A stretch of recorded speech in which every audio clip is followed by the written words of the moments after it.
Hello!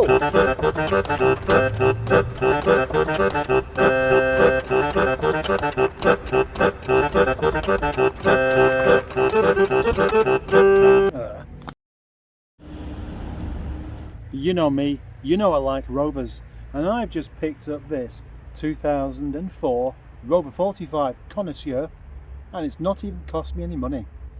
It is, well, it's a bit dirty, but I can see through the dirt. And what I can see is a booted 45 in grey that doesn't actually have, by the looks of it, any panel dents. Let's go around the front, and although the headlamp's a bit cloudy, and there's a bit of a scuff just there, there's no corner scuff. And it's the same for this side as well. That's fabulous. That's a really good thing. On the bonnet, there appears to be no dents. This wing, no rust, no dents. That door, no rust, no dents. If I'll be really picky, there's a tiny little thing just there, but there really isn't very much at all. The quarter panel, not dented. The boot, not dented. And the rear bumper, look at it, it's not scratched. Certainly not properly anywhere. It's got the same alloy wheels that Nigel has, although these are a bit mucky. And unfortunately, they are a bit scuffed in places. It's clearly been stood around for a while, because that level of dirt only happens when a car's not been used. Inside is black, but it's dry, and it smells dry as well. I know dry doesn't actually have a smell, but damp does, and that's what I'm sniffing for. There's no damp, it must be dry. No, it does smell dry. I can smell the dryness from here. Yeah, it does, it smells dry. That's a good thing. It's cold in here now. It was warm before. Look, we've got the usual woody stuff, which is good for one of these, because normally it's not quite as nice. We haven't got the stuff in the right. We'll come to that another time. But look at this. Look at this gear knob.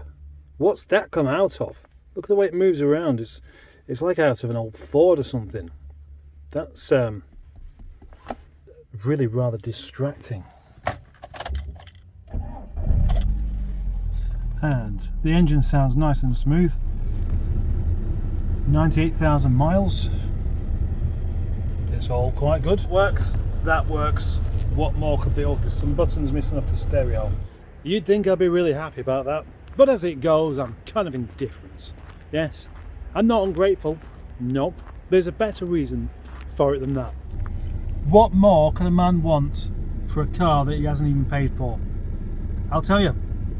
To not have to give it to the man that has paid for it, who I picked it up for. Boot, a bit damp. Oh yeah, there's no handle, is there? No handle on these, so you've got to pull it down like that. Engine, dirty but honest looking. Battery, present. Dipstick handle thing, missing.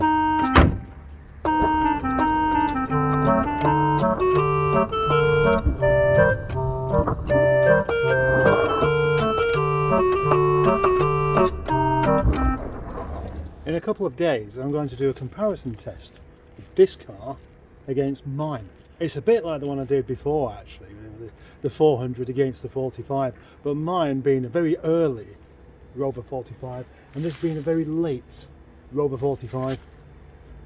Let's compare. The assumption is going to be that mine is going to be better, isn't it?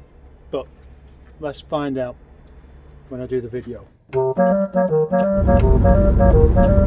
I'm driving a Rover 45, a facelift Rover 45, a grey Rover 45, a grey Rover 45, probably, is it a Connoisseur model? It's got leather seats, it's got full electric windows. Oh gosh, petrol's gone down again to £1.43. That's quite a good thing actually, and the fuel light is on.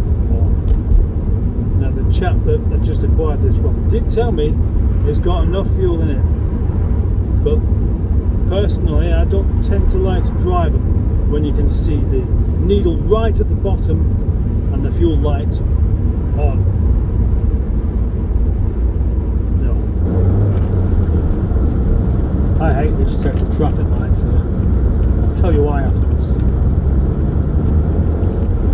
Fuel light is on even going uphill. That's not good at all. I don't have any money on me at all to buy any more fuel, and that is way below where I dare drive my own Rover 45s. It's one of those moments that's full of fear and jeopardy. Will I make it back to the yard in this Rover 45? Well, the car drives very well actually. As promised, it drives as promised. You shouldn't be getting into a car that's like that. You shouldn't be getting into a car that's promised to be a very good driver, only to find out it isn't. And this is fine. But the gear knob's something to be considered. This feels really weird. It feels kind of like that. When you're changing gear, it's all floppy and wobbly and rubbery and strange. It's the strangest, most inappropriate knob in a Rover I've experienced. The clutch is a little tiny bit juddery. It has a new clutch, and the new clutch is supposed to be just a little bit juddery just whilst it beds in. It's not terrible, it's just ever so slightly sometimes. Certainly not, you know, a problem to drive. Not like that gear knob. That's not good at all. I can confirm that the heated seat works, although they're never very good in these. Why did MG Rover supply really not particularly good heated seats? Like that Golf I was in the other day. It's a bit like asking for an oven and being given a toaster. Just about get warm and then they switch off. So what's the point of that? You want to actually get properly warm on a day like this. Well, it looks like I'm going to make it back at least with the small amount of fuel that's actually in the car. That's good news.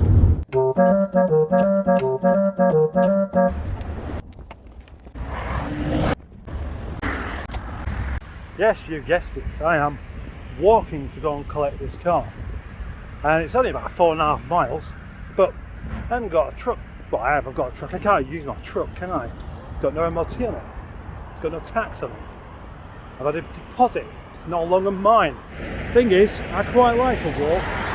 I've been getting used to walking quite a lot, so to just add another 4.5 miles to my journey today doesn't really bother me.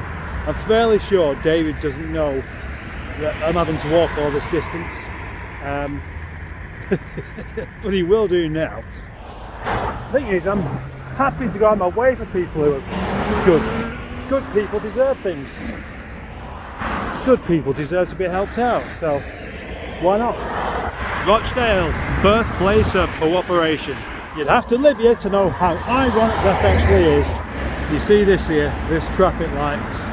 This used to be a lovely big roundabout. A big 4-way roundabout with 4 subways underneath and a garden underneath that. It was a pleasure to use. Look at this now. Imagine the amount of money it would cost just to fill in the hole there. Thousands and thousands of tons to turn it into a traffic light set that does not work anywhere near as well as the roundabout did. So from a pedestrian's point of view, I can't just safely cross by going through the subway. I've got to hang around waiting for lights, and there's loads of them, loads of different lights. What were they thinking?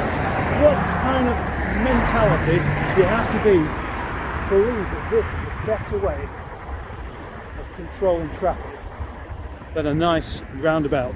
It really is utterly stupid. They'll have spent millions turning that roundabout into traffic lights. It happened years back, but it still annoys me. And to think really that this is a bit of a place where accidents happen quite a lot. And crossing over there, I mean, who gets run over in a subway? Nobody does.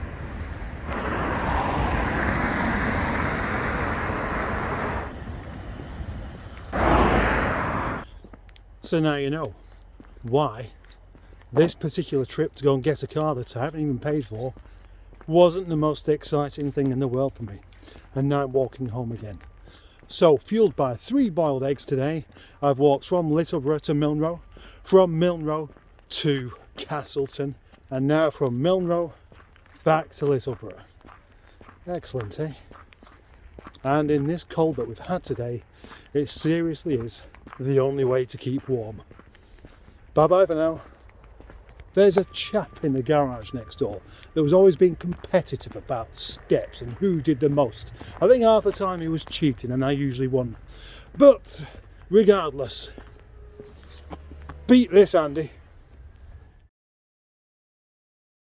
Hello, my name is Paul and I run this channel, and I spend an awful lot of time and effort trying to make these videos as interesting, quirky and amusing as possible. So if you like them, please do subscribe and press that notification bell as well. If you want to support the channel further, you can do. There is a link in the description with my email where PayPal donations can be made, or pressing the super like thing, or becoming a channel member. There's so many things you could do. Oh yeah, and thanks.